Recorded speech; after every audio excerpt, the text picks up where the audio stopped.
La mauvaise nouvelle s'est répandue telle une traînée de poudre dans Libreville, la capitale gabonaise.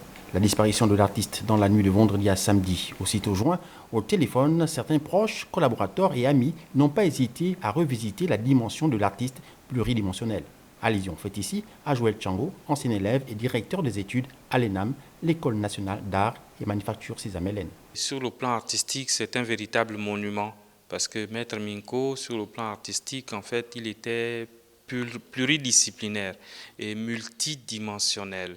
C'est-à-dire qu'il a réussi au cours de son séjour sur Terre de pouvoir allier l'art plastique et l'art du spectacle. Outre l'aspect académique, il y a les œuvres laissées par l'artiste, d'ailleurs disponibles non seulement à son domicile, mais aussi dans les artères de Libreville. Rio, la place de la tolérance, place de la liberté sur le front de mer. Pour Geneviève Issembe, cette disparition est une pilule difficile à avaler.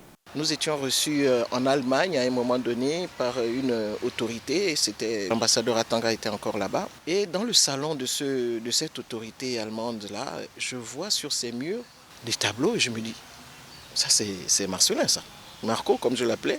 Et comme il a suivi mon regard, il dit, vous connaissez l'artiste? Je dis oui, c'est un grand ami, c'est un frère.